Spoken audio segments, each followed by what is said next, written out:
de M. Farid Selem. Je ne sais pas si vous avez des questions ou non. Nabil, vas-y, tu as une question. C'est juste pour revenir toujours dans cette mentalité un peu de nouvel arrivant, des migrants, un peu pour, on va pas dire assimiler la nouvelle culture québécoise, mais on va dire pour s'intégrer dans la culture québécoise et donner de sa culture pour enrichir la culture en général. C'est que qu'est-ce qui vous a aidé en fait à s'intégrer dans la société québécoise? Parce que vous avez peut-être parlé du passé un peu colonisateur qui réunit en fait l'Algérie et le Québec. Est-ce que c'était vraiment ça au début qui vous a aidé? Parce qu'on sait que vous faites partie du Parti québécois à péquiste et vous défendez en fait l'indépendance du Québec en tant que pays. Est-ce que c'est en fait ce background, on va dire, historique dans lequel on peut comparer en fait l'Algérie et le Québec qui vous a aidé? Et l'autre chose, c'est que est-ce qu'un nouvel arrivant devrait trouver un point d'attache ou bien un point de ressemblance juste au début, en fait, pour déclencher ce commencement d'intégrer la société québécoise? Vous avez posé un excellent, et je vais vous dire, ça a été très simple. Vous savez, pendant ma période première, quand je parlais de la période, je ne savais pas si j'étais québécois, j'étais algérien, etc.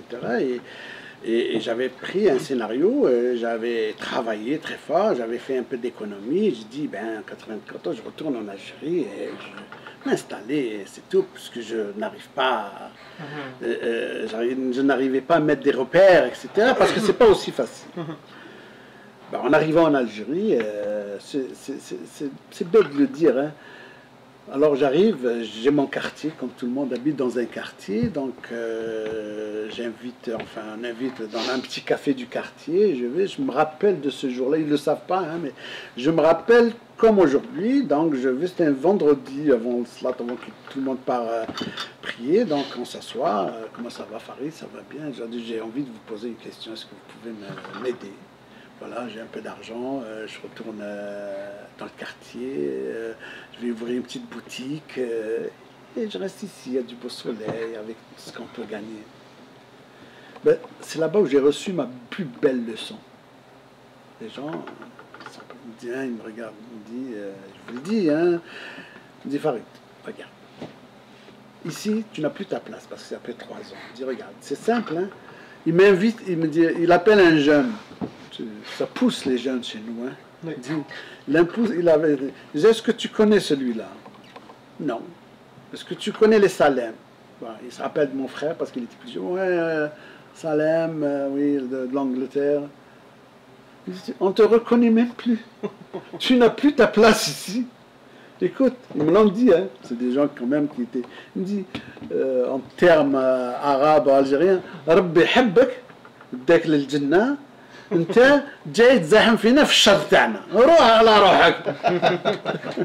Je vais traduire un peu, le bon Dieu t'a aimé, t'a envoyé vers le paradis et toi tu viens encore nous casser les pieds dans cet enfer là, c'est un peu quelque sorte, etc. Et un deuxième me dit Farid, nous on est en train de pousser nos enfants d'étudier pour arriver à un niveau. Et qu'est-ce qu'on leur donne comme argument? Le seul argument qu'on a pour qu'ils étudient, on leur dit, regardez, les enfants du quartier, ils sont au Canada, ils sont en Angleterre, ils sont un peu partout, parce qu'ils ont étudié. Nous, on pousse nos enfants grâce à toi, toi tu vas venir. Ils vont nous dire, ben regarde, ils sont revenus. Je vous assure que ces 2 paroles, ce petit café, je suis retourné là, cette fois-ci, il n'y avait pas encore le vol direct, on passait par le Maroc. C'était là, cette belle phrase que j'avais, c'était là.